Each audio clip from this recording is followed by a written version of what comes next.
हमने पिछले 2-3 वीडियो में प्रेपोजिशन का इंट्रोडक्शन पढ़ा, एट और विद पढ़ा, इन और इनटू में डिफरेंस पढ़ा।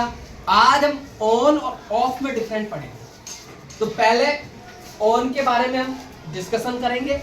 Use of preposition on. On का यूज कहाँ कहाँ किया जाता है? टचिंग द सरफेस, मतलब कोई वस्तु किसी के ऊपर है लेकिन वो उसको टच कर रही है। यदि टच कर रही है तो वहां पे ऑन आएगा, यदि टच नहीं करती है तो वहां पे दूसरा प्रेपोजिशन आता है ओवर। अभी हमें ऑन पे फोकस करना है। तो टचिंग द सरफेस, कोई वस्तु जैसे ये टेबल है और इसके ऊपर ये कोई किताब है और इसको टच कर रही है तो ऑन।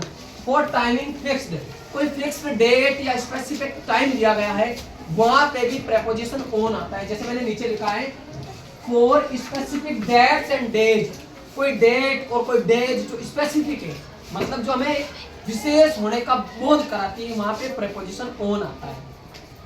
जैसे मैंने लिखा बर्थडेज, हम बोलते हैं on birthdays, on holidays, on Holi, on Diwali, ऐसे बोलते हैं ना।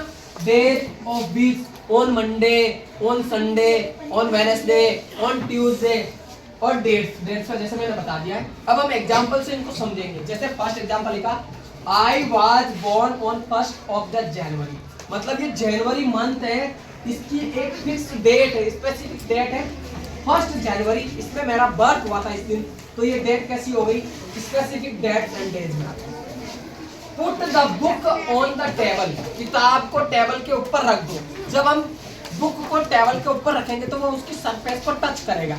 जो टचिंग सरफेस वाला सेंस आता है वहां पे प्रेपोजिशन ऑन आता है।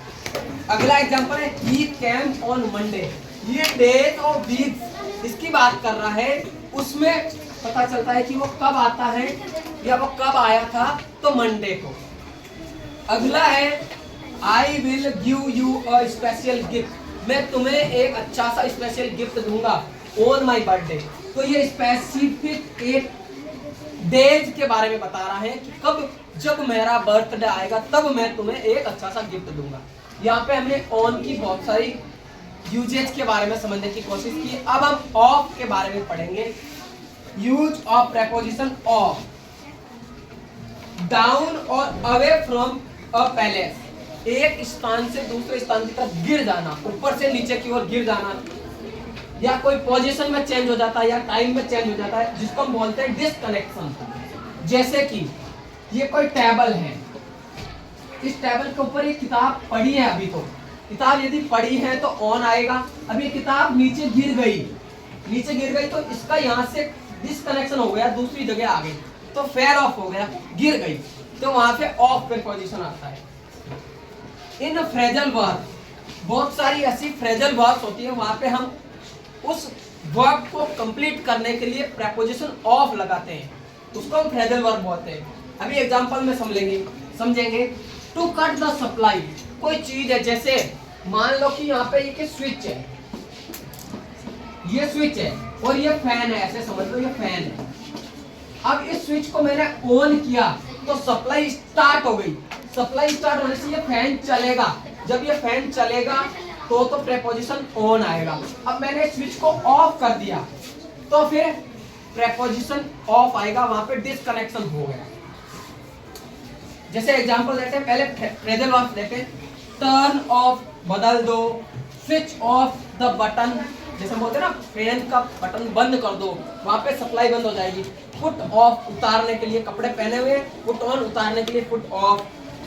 ही फेल ऑफ हिज बाइक, वो अपनी बाइक से गिर गया तो उसका एक स्थान से दूसरे स्थान से उसकी पोजीशन चेंज हो गई, गिरना हो गया।